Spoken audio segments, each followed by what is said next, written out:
Live from Fargo and serving you on TV, online, and on the go. This is Valley News Live at noon. Good afternoon and thank you for joining us. I'm Abby Furchner. Jordan Schrayer has the week off. We're getting our weather check right away today as storms are brewing in the area. Let's check in with meteorologist Lisa Green. That's right. We're watching some storms rolling in, and ahead of them, temperatures are rising, and that will only help to fuel more thunderstorms for us today in the valley. So first of all, checking out those temperatures, it's 70 degrees currently in Fargo, Wahpeton, Gwinner, Sisseton, all at that number.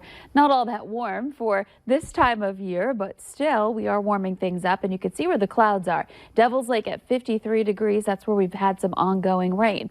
So we'll first of all zoom in on this area. You can see Devil's Lake has been seeing some steady rain. It's just now starting to depart. The heavier stuff in yellow there, you're still seeing some light rain and sprinkles lingering, but the heavier rain is easing up. But between Devil's Lake and Michigan on Highway 2, going to be a drive where you're going to need to have those windshield wipers going. And then there are some spotty areas of rain from Mayville back through Findlay and Cooperstown as well. Now, as we zoom out and look off to the west, we're going to see that there are some thunderstorms in northwestern parts of North Dakota that are looking rather robust. Those are severe, and that will be heading our way. So we kind of have this first round that's been weakening as it's been moving in. The next round looks to be stronger, and we do have the potential for some severe storms as we continue through the day. So we'll see clouds on the increase, chances for rain and thunder on the increase as we move through the afternoon and tonight. And we'll have more on that coming up in your forecast in just a few minutes. Thank you, Lisa. We'll check in with you again soon. We have breaking news this afternoon. Multiple people have been reported dead and dozens are still missing after a diving boat was engulfed in flames off of Santa Cruz Island this morning. The 75-foot commercial scuba diving vessel caught fire around 3:30 a.m. 5 crew members were sleeping on the top deck with 34 passengers sleeping below deck. Those passengers have not been accounted for. The Coast Guard sent rescuers to the boat after they said more than 30 people were in distress. Captain Brian McGrath of the Ventura County Fire Department did confirm some deaths, but could not give an exact number. It is still unclear just how many people were on the boat. New for you at noon, an apparent fire which led to a propane explosion has destroyed a house and a car in Hillsboro. The incident happened around 10 o'clock last night in the 200 block of Caledonia Avenue. The house and cars are described as a total loss, and a family of 4 has been displaced. This is a developing story, and we'll have more details as they become available. Also new for you at noon, we have new information on a Minnesota grandmother accused of killing her husband in their home and a woman she met in Florida. Information from search warrants executed in the 2 months after the April 2018 shooting death of David Reese in Blooming Prairie says deputies found the victim dead and covered with a blanket after his business partner asked them to check on him. He hadn't seen Reese in 16 days and says Lois texted them that David was on a fishing trip, was sick, and that they shouldn't bother him at the house. The search warrants say Reese was killed by multiple shots from a .22 caliber gun. And police say testing confirms the gun found in Lois Reese's hotel room was the one used to kill David. The documents don't reveal any other possible motive beyond the more than $10,000 in business checks belonging to her husband that Lois Reese is charged with illegally cashing. She's accused of killing Pamela Hutchinson in Florida 13 days later, allegedly to steal her identity. Lois was the subject of a nationwide manhunt and was caught by U.S. Marshals in South Padre Island, Texas, a few weeks after the murder. Police have caught up with a murder suspect after a deadly shooting in northwestern North Dakota. 25-year-old Ronald Toussaint was arrested yesterday for intentional murder. The shooting happened during a fight Friday night at a Williston hotel.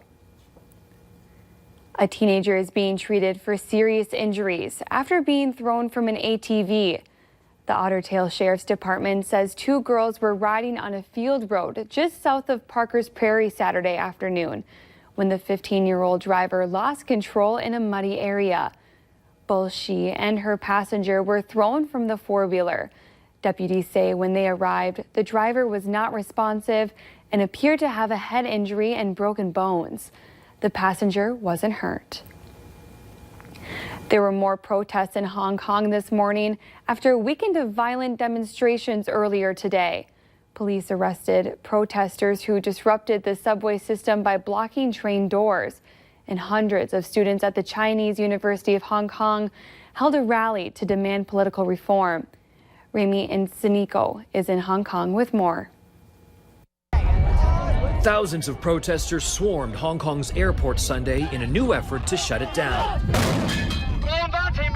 Prevented from entering because of a court injunction, they blocked traffic and threw objects onto the airport link's rails, shutting down service. Protesters are now building barricades here. We're just one subway stop away from the airport. Right now, we're also seeing people throw gasoline on this in expectation of a standoff with police. No clash came, and the airport stayed open with about 24 flights canceled. Saturday was more violent, with protesters assaulting government headquarters. They threw bricks and firebombs. Police fired back with tear gas and water cannons tinted with blue dye to ID people. Undercover police, attacked by protesters, again fired warning shots. And in the subway, they beat and pepper sprayed screaming passengers. This woman says the police, once respected, are now feared. How much do you trust the police? No, I don't trust them. An editorial in Chinese state media threatened the end is coming for anyone trying to disrupt Hong Kong. Now, there was no specific detail in that, but it could be referring to a potential crackdown from mainland Chinese troops. Remy Inocencio, CBS News, Hong Kong. Chinese troops have also gathered in southern China as the country's government threatens a crackdown. The protests in Hong Kong have been ongoing for nearly 3 months. In our consumer alert this afternoon, a new study reveals that younger workers are happier with their paychecks. American workers under 35 years of age are happier with their wages than individuals over the age of 55. That's according to the business research organization, the Conference Board. In 2018, the share of workers happy with their wages increased to more than 46%, up from 43% the previous year. And overall, nearly 54% of U.S. employees said they were happy with their jobs. The group with the most enthusiasm about their compensation came from millennials and Gen Z workers. Coming up at noon, it's another school year, but one teacher is looking at his start differently. We'll tell you his story later on in the show. But next, weather to plan your Labor Day.